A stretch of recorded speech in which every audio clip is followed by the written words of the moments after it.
Eh, Más que nada hacer un repaso principal por todo lo que es la anatomía. ¿Se ve bien ahí? ¿Carga bien la imagen?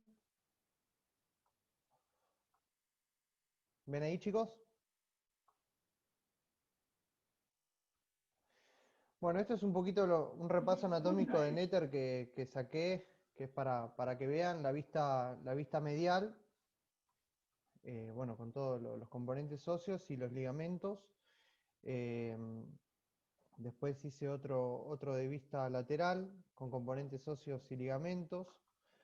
Acá para que puedan ver todo lo que es el tendón peroneo, el largo, el tendón peroneo corto.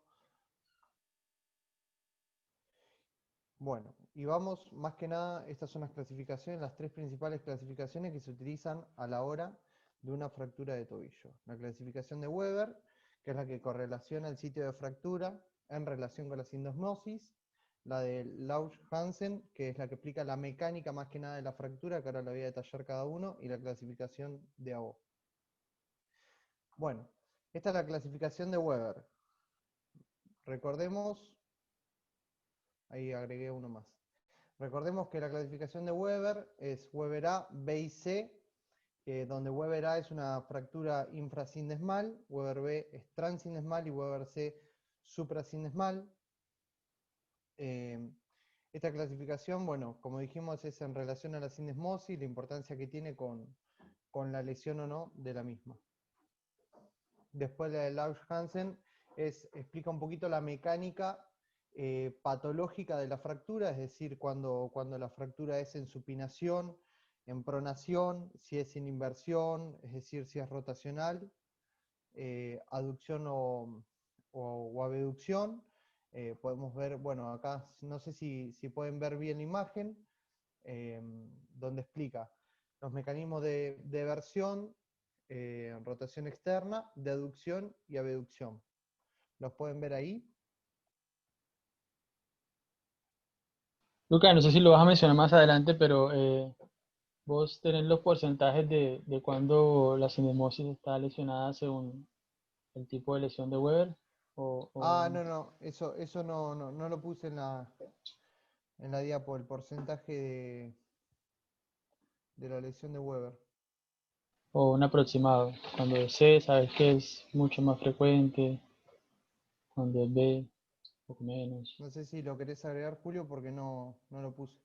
No, la verdad no tengo el dato, pero sé que cuando es C, casi que asumís que está rota la sinemosis, ¿no? En ¿Cierto, un Weber C. doctor Extensoro? O más o menos así. O En la doctor B, Valle. en la Weber B hay posibilidad mayor al 50% que esté rota. ¿No, Miguel? Tal cual era eso. Sí, se escucha bajito, pero para que. Ahí está. Sí, en la Weber B tenés un 50 y 50 más o menos posibilidad de que se rompa. Y la Weber C, la suprasindesmal, eh, está casi siempre rota. Bien. Bueno, esta es la clasificación de la O. La clasificación, bueno, como siempre es alfanumérica de la O. El diagnóstico. Bueno, esto es lo que más quiero hacer énfasis en un paciente que entra con un trauma de tobillo, ya sea un trauma directo o indirecto, ¿qué es lo que vamos a ir a hacer? Hay algunos algoritmos diagnósticos. Esto se basa más que nada en la palpación y el dolor del paciente a la hora del examen físico. Es decir, ¿a dónde vamos a ir a buscar? Vamos a ir a palpar siempre todo lo que es la región del peroné, del malleolo lateral. Vamos a ir a buscar la región infrasindesmal de peroné. Vamos a ir a palpar los ligamentos peroneo, peroneo estragalino anterior.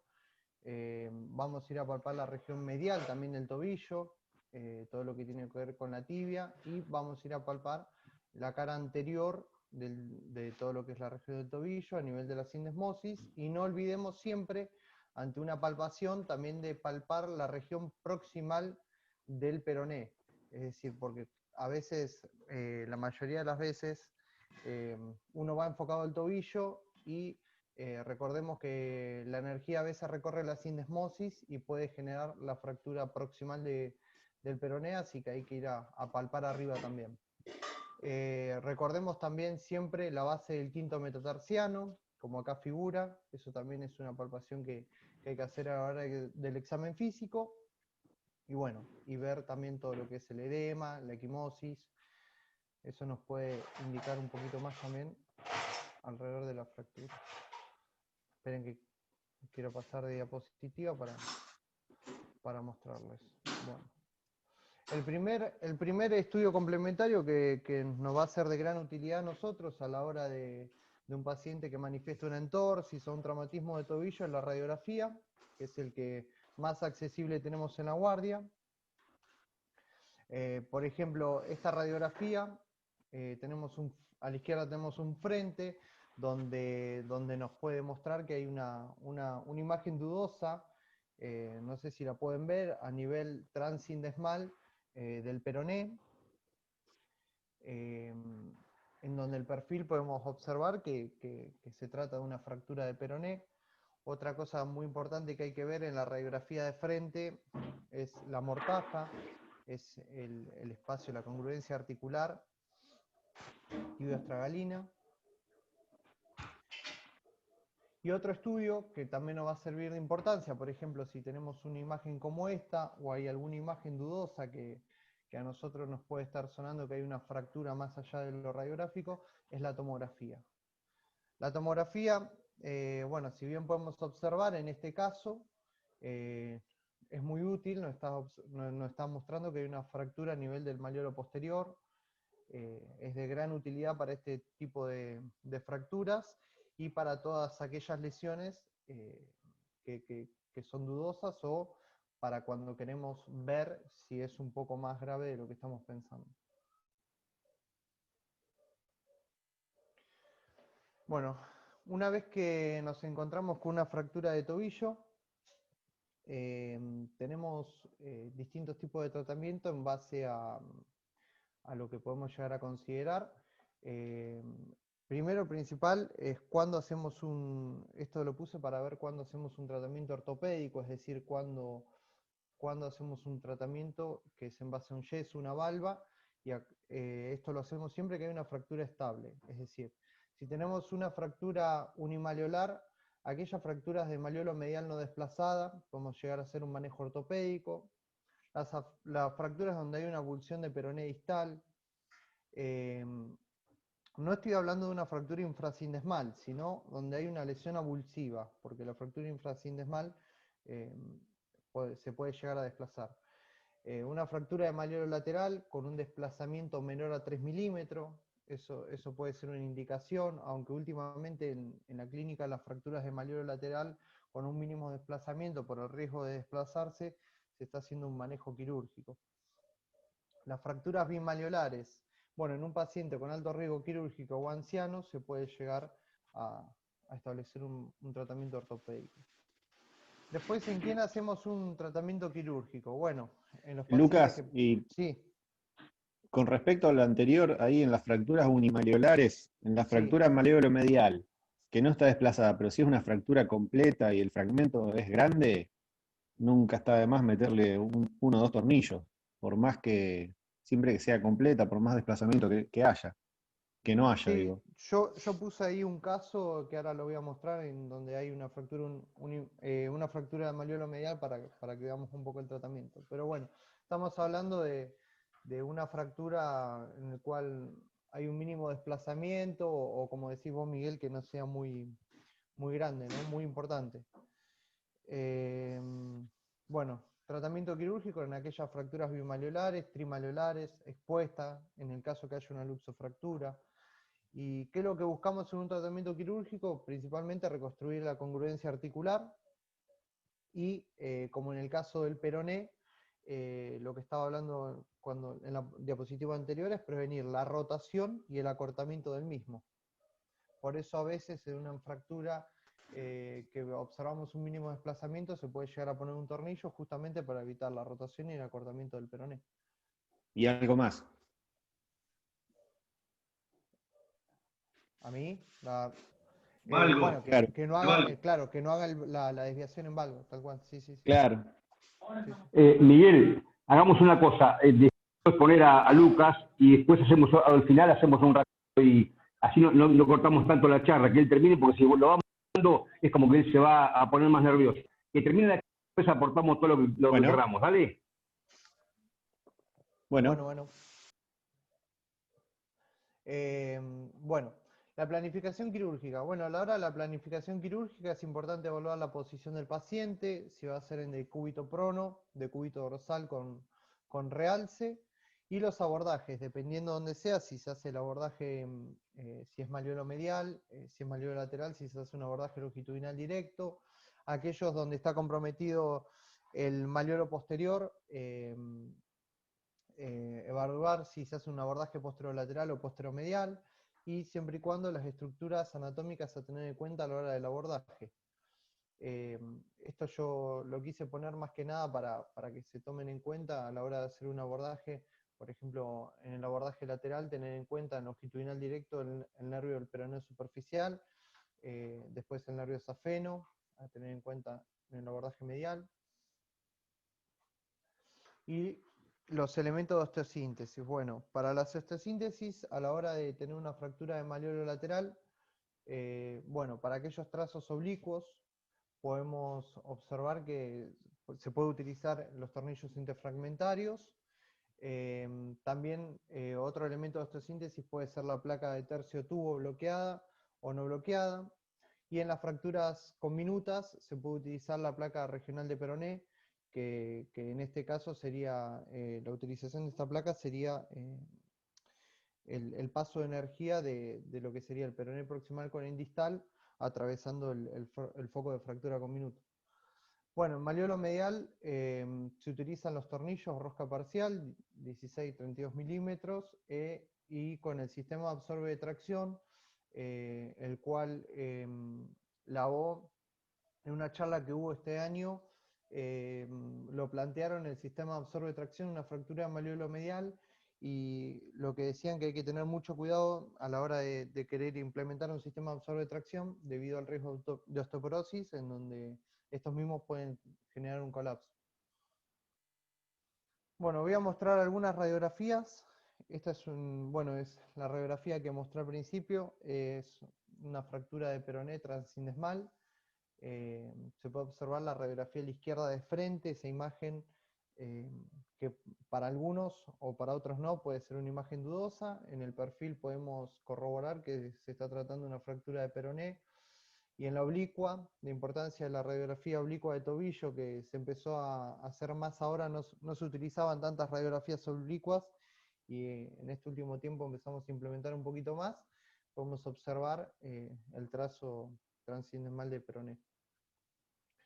Este es el manejo quirúrgico, donde podemos ver que se colocó, en el trazo oblicuo se colocó un tornillo al peroné, un tornillo interfragmentario, y por encima se colocó la placa. Este es el resultado posoperatorio. Después, bueno, acá podemos observar en esta radiografía que les muestro, a la izquierda tenemos la radiografía de frente, donde podemos observar también un trazo transindesmal de peroné, y se observa una imagen a nivel del malleolo medial. A nivel de la mortaja, bueno, se puede observar que hay un aumento leve del espacio a nivel del malleolo medial, no hay un desplazamiento mayor. La radiografía de perfil, si la pueden ver, es un poco dudosa la radiografía de perfil, y en la oblicua sí se puede ver los trazos de fractura. Esta es la resolución quirúrgica, donde, bueno, como podíamos ver, Miguel, en el frente, viste que es una imagen que es un poco, que no se observa tanto desplazamiento, en la oblicua sí, pero bueno, se le colocaron dos tornillos interfragmentarios, y se le colocó un tornillo interfragmentario al peroné y una placa. Bueno, esto también para tener en cuenta, siempre que hay una fractura de malleolo posterior, los elementos de osteosíntesis con los que contamos son con los tornillos, o también se puede poner una placa bloqueada o cortical. A la hora de de la fractura malleolo posterior, evaluar si se hace un abordaje posteromedial o posterolateral, y siempre evaluar la sindesmosis. Es de total importancia en intraoperatorio ver si se puede evaluar la sindesmosis. ¿Cuándo es que se va a realizar una osteosíntesis en una fractura de malleolo posterior? Es cuando ocupa más del 25 al 30% de la superficie articular, cuando hay más de 2 milímetros de desplazamiento, cuando hay una subluxación posterior del estrágalo, y bueno, siempre y cuando queramos restaurar también la estabilidad de la sindesmosis. Vuelvo a repetir que intraoperatorio se puede hacer una evaluación de la misma. ¿Cómo podemos hacer? Bueno, se evalúa la movilidad bajo ITB, evaluamos la movilidad del peroné en dirección anterior, posterior, lateral, los signos radiológicos de una lesión de la sindesmosis, lo que estaba hablando al principio, que le decía que hay que prestar atención también al signo de la mortaja, es decir, el ángulo interno, que no haya un desplazamiento mayor a 4 milímetros, o en la mortaja en sí, que no haya un desplazamiento mayor a 5 milímetros. Y estas son algunas controversias que se utilizan los especialistas a la hora de hacer una reducción en una fractura malleolo posterior. Lo que evalúan es si se colocan 1 o 2 tornillos, el diámetro de los tornillos si es de 3,5 o 4,5, cortical o canulado. Si fijan 3 en una lesión de sindesmosis, si fijan 3 o 4 corticales, bueno, ¿dónde y a qué nivel? Si es encima del plafón, 1,5 centímetros, que son las controversias, que eso también depende de la experiencia y del cirujano, ¿no? Déjenme ver si... bien. Acá tenía un poquito el manejo posoperatorio. Recordemos que nosotros, posoperatorio, ni bien salen de quirófano, los pacientes ya salen con un control radiográfico, con la valva bota corta, sin apoyo. Bueno, ni hablar el uso de anticoagulantes. La movilidad, lo ideal es hacer una movilidad pasiva precoz, sin apoyo, entre la primera y la tercera semana, y la radiografía control que la hacemos entre los 10 y los 14 días posoperatorio. Bueno, ahora no sé si tienen alguna pregunta, si quieren hacer alguna aclaración o algo que quieran agregar. Dale, Miguel, habla nomás.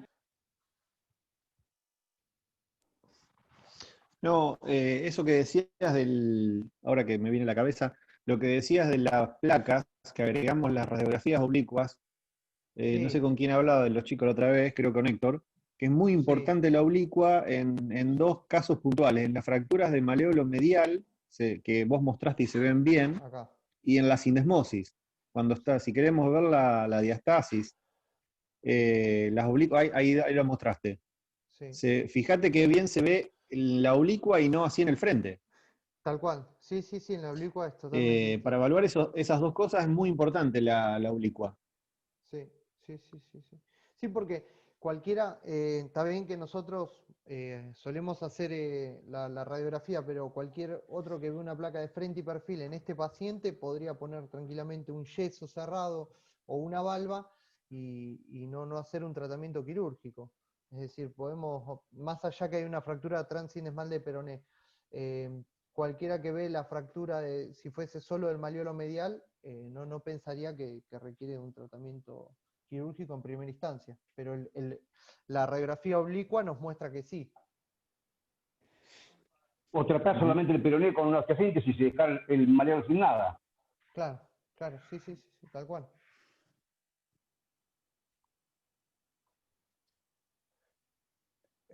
No sé si quieren agregar algo más, si quieren observar algo más. Bueno, malleolo posterior. Chicos, ¿tienen preguntas?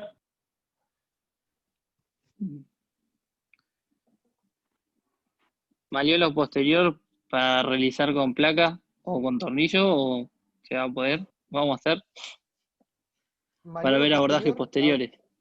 hubo un caso ahora que yo no estuve, pero en la clínica que me mostraba el doctor Germán, donde mostraba que había una lesión de malleolo posterior, PESI se llama el paciente, y bueno, justo dio la casualidad que por el abordaje pusieron un tornillo de anterior a posterior. Quedó muy bien reducido, pero bueno, la mayoría, dependiendo el trazo del malleolo posterior, suele hacer los abordajes posterolaterales, posteromediales, y se pueden poner tanto tornillos como placas. Ujú. La gran mayoría de lesiones posteriores, por lo general, son externas. En realidad son fracturas, avulsiones del ligamento posterior. Por eso la mayoría son siempre externas. Cuando ustedes Sí. hemos hecho con Miguel, le ponemos el tornillo anteroposterior siempre pegado a la sindesmosis sin entrar en la sindesmosis, por supuesto. La Sí. tendencia actual es, si el fragmento posterior es grande, poner una placa antisallante por vía posterolateral. Nosotros con Hongo y Co hicimos un par, dos. Yo les comenté que a los chicos el otro día, hace poquito, y hubo una época en la cual estaban muy de moda hacer directamente abordaje posterolateral y placas. Quedaron bien, la fractura quedó anatómica, pero nos quedó con bastante rigidez de tobillo, nos costó mucho moverlos. Estamos esperando que llegue alguna, que tenga un fragmento grande, la vamos a tener que borrar por atrás y la vamos a poner como se usa ahora. Son modas. Bien. Esto yo hice hace, juro que 6, 7 años, lo hicimos con Juan, y justo habíamos hablado con Arrondo, el vasco, porque si no, no pongo nada. Te hablo hace 6, 7 años, el vasco no pone placas. Y ahora escuchan las charlas de ellos y ponen placas por todos lados ahora. Sí, sí, sí. Sí, las plaquitas tercio de tubo, algo por ahí, las placas bloqueadas, hay que ver qué tercio de placa tubo. bloqueada, que no sea algo que no sea muy grosero. Ujú. Ahí está, No sé si mirá. pueden ver acá que Chicos, estoy las compartiendo placas algo. bloqueadas, Perdón, doctor, siga, siga. no, les decía, las placas bloqueadas, chicos, tienen que tener en cuenta que la única indicación de la placa bloqueada es para el hueso osteoporótico. Se pusieron de moda, no sé por qué. La placa bloqueada no tiene indicación, salvo el hueso osteoporótico. Se pusieron de moda y te trae placa para peroné, para un hueso normal, con una bloqueo y no. Y eso más que nada porque quieren hacer todo en un solo proceso y ganar más ortopedia. La realidad es que la placa bloqueada, la única indicación que tiene es el hueso osteoporótico. No tiene otra indicación desde el punto de vista de osteosíntesis. Bien, Doc, acá estoy mostrando en pantalla, este es el tornillo anteroposterior que le colocaron al paciente PESI. Justo que lo que hacía referencia. Sí, ese lo hicimos la semana pasada. Sí, cuando vos haces el abordaje del peso, primero, siempre que hagas una fractura de tobillo, nosotros vieron que nosotros las encaramos todas. Técnicamente, la técnica AO dice que si tiene una fractura oblicua, se empieza por el tornillo interfragmentario y después se aplica la placa con la cantidad de tornillos que uno considere necesario. Nosotros agregamos otro ítem que es muy importante, que es ponerle a veces, en las combinaciones muy importantes, reducir primero la fractura, poner una clavija de sostén para que no se muevan mucho los fragmentos, sobre todo en huesos osteoporosos, y poner una placa.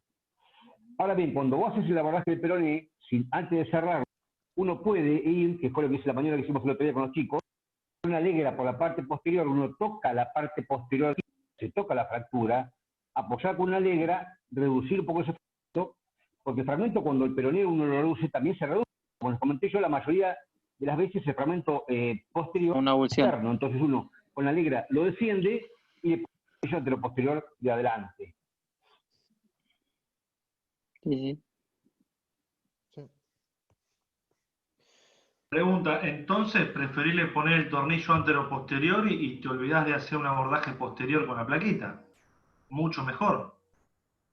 Todo depende del No, tamaño del fragmento. Si el depende del fragmento tamaño. es muy grande, por ese caso Claro. era un fragmento pequeño. Nos tiramos, dijimos, ya que estamos, pensamos si lo puede ascender y lo ascendimos, pero no era un fragmento muy grande.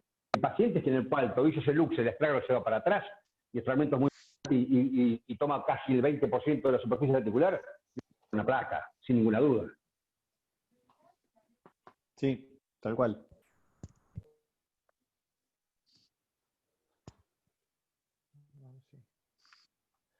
Bueno, después, no sé si tienen... quiero mostrar a ver si puedo, tengo la foto del fragmento para que vean el ejemplo del que estamos viendo del tornillo anteroposterior del paciente PESI.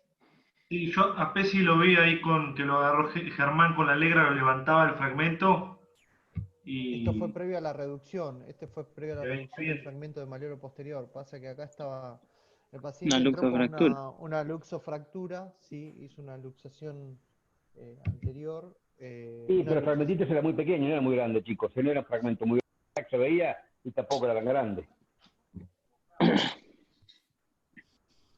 Sí, Los tornillos anteroposteriores tienen un problema que justo pasamos por ahí todo lo que es el aparato sensor del pie, entonces hay que tener cuidado porque por lo general después a los pacientes les molesta el tibial anterior, el extensor, cuando uno pone los tornillitos, eso jode a veces un poco, entonces hay que tener cuidado cuando uno pone los tornillitos eso. Doctor, y otra cosa que hacían debate en la O, a la hora de tener una fractura malleolo posterior y malleolo medial, ¿primero usted va a buscar la reducción del posterior o le es indistinto?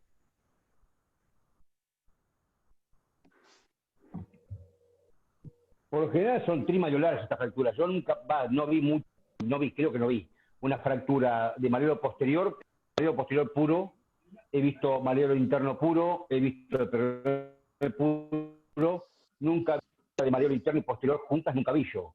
Pero siempre abordamos el peroné primero, vamos al posterior, una vez que reducimos el peroné, reducimos el posterior y después el malleolo interno. Bien, bien, bien, bien. Sí, porque aparte cuando es trimaleolar y se hace el peroné, se reduce el peroné, el malleolo posterior generalmente acompaña y ayuda en la reducción solo. Totalmente.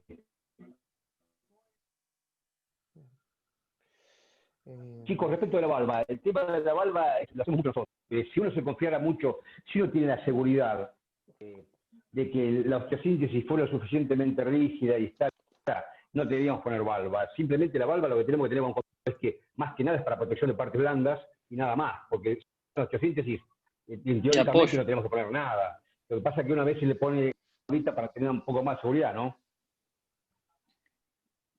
exacto, sí. Bueno, no, otra cosa, bueno, pendiente lo de Weber, volvemos a aclarar que lo que dijo Héctor también era importante, más que nada para nosotros que estamos aprendiendo, de saber que siempre que el paciente iba a tener este tipo de lesiones, recordad que sí, Héctor, era verdad, era el 50% el transindesmal y bueno, y suprasindesmal es un trazo de fractura con más riesgo de lesión de la sindesmosis. Y también, bueno, hacer un buen control de partes blandas en el manejo de guardia de este paciente por el riesgo que hay de flictenas. Son fracturas que generan mucho edema y hacen flictenas que son una complicación a la hora quirúrgica. Un tema importante, chicos, es cuando diagnostican una fractura de peroné proximal y desplazada o con desplazamiento, esas lesiones teóricamente tienen ruptura de sindesmosis. Hacemos ahora con Miguel y con Germán, estamos haciendo, bueno, hace rato lo estamos haciendo en realidad, es poner una plaquita con 2 tornillos pura al peroné. ¿Por qué ponemos una placa en lugar de poner un tornillo solo? Porque en gente mayor hay que tener mucho cuidado porque uno pone un tornillo solo y puede fracturar el peroné. La idea es poner una plaquita tercio de tubo con 2 tornillos en la sindesmosis para protegerla, para tenerlo con la fractura de sindesmosis que tiene, en pacientes que tienen desplazamientos. Paciente que tuvo una fractura suprasindesmal sin desplazamiento en el peroné, lo traté en forma incruenta y el paciente perfecto. Ahora, en las que están desplazadas, siempre cita con 2 tornillos y el procedimiento es el mismo. Son 3 corticales, nosotros usamos 3 corticales, no 4, y después de los 2 meses se puede sacar todo. Bien. Claro, y además para evitar una osteólisis de la cabeza del tornillo sobre el hueso, la placa eso lo evita, porque no se va a meter.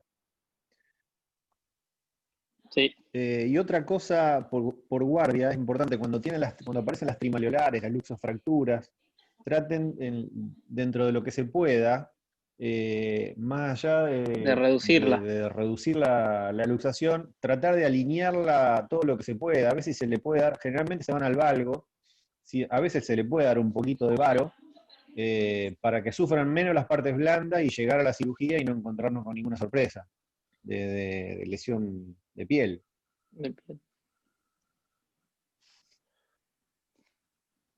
Tengo una pregunta de una fractura que tuve la otra vez en la guardia, pero de peroné proximal, por trauma directo, fractura directa, tuvo un trauma directo y tenía una fractura de la cabeza del peroné. ¿A esa es necesario hacer algo más? ¿O solo sacar el apoyo? No, esa no. Si es por trauma directo, yo trauma directo. algo le puedo poner en la saca y le pongo yo a veces una una férula de extensión, aunque te parezca Una férula de mentira, extensión. para que no le Sí, duela, sí, más sí. para analgesia, nada más. Y Sí. no hace falta nada para la... Una férula de extensión, una férula Mar del Plata. Sí. le pongo para proteger un poco la rodilla, porque está arriba, es por trauma, le proteges un poco del dolor. Si no se la Listo. nada, pero por trauma directo no es lo mismo que la fractura torsional. Claro. No, obvio, sí, ya sé. Pero por trauma directo, por eso. Eso es Tenía lo esa que duda. hacía No te referencia escuché, de la Nacho. Mesonew. Que tenía la duda de eso, por eso. Para las de trauma directo en la cabeza del peroné, para ver si se le podía poner una férula o alguna inmovilización. Claro, porque en Está realidad bien. no tenés ruptura de la sinesmosis ahí, entonces no se le pone nada. Lo inmovilizás porque le va a doler. El Es dolor. más, o férula en extensión, como dice Bubi, o algo, o si no, una bota larga, no le pongan algo muy corto porque el yeso le va a llegar hasta la altura de la fractura y le va a doler más que decir nada. Sí. O Joya, una bota genial. corta no vas a poner, obvio, totalmente. No, chicos. no. Como dice Miguel. Pero la extensión, más que nada, para tratamiento del dolor, nada más, ¿eh? Sí. Joya, genial. Yo tengo una pregunta para todos. El otro día en la guardia ingresó una paciente más o menos de 70 años con una fractura bimalleolar. No fue posible reducirla completamente y quedó de hecho subluxada.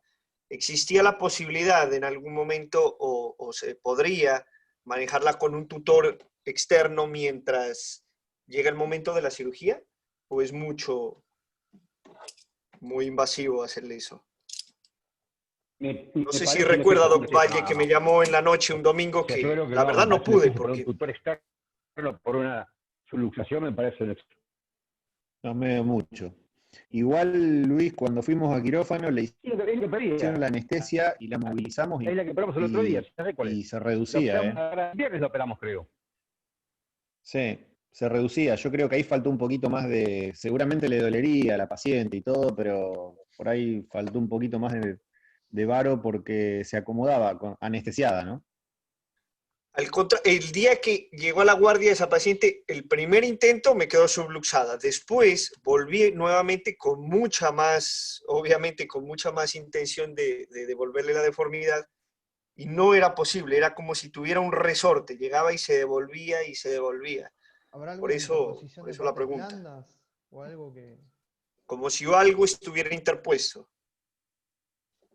Claro. No había nada interpuesto. Ahí la valva y mantenérsela hasta que se ponga dura en varo. Tenérselo un rato largo. Pero no, por suerte las partes blandas estaban bien. No se lastimó. Ya va a abrir el Bueno. gimnasio, Luisito, para que haga gimnasio. Bueno,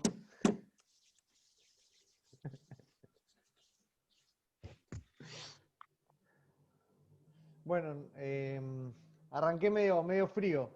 Arranqué medio frío, pero bueno. El doctor Marino está callado. Espero que, no sé, que les haya gustado la charla. Traté de incluir un poquito de osteosíntesis, de manejo de osteosíntesis. Traté de meter un poquito más énfasis en eso y manejo de guardia, que es lo más Te escucho importante. muy mal.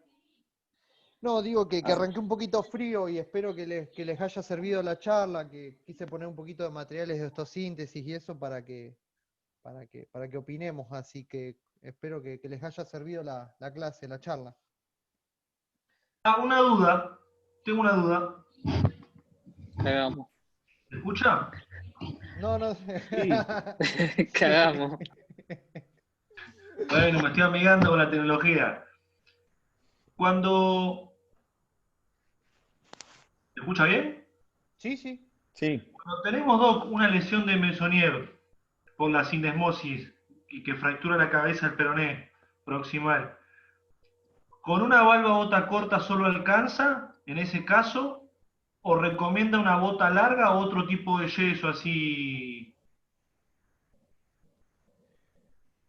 Esa indicación de ponerle 2 tornillos, como dijimos, si es No, solamente no. la fractura de peroné alta solamente, hay que poner una placa con tornillos suprasindesmales. Pero en la guardia, Doc, digo, cuando lo atiendo en la guardia, En la guardia pones una valva y nada más que nada para control de dolor y puede hacer todo. bota Sí, corta. Una bota corta. Yo una inguinopédica pondría más, pero porque está agarrando la cabeza del peroné. No sé ustedes qué opinan, si una bota corta, yo una inguinopédica. La verdad, yo le pondría una bota Una larga bota hasta la corta. cirugía.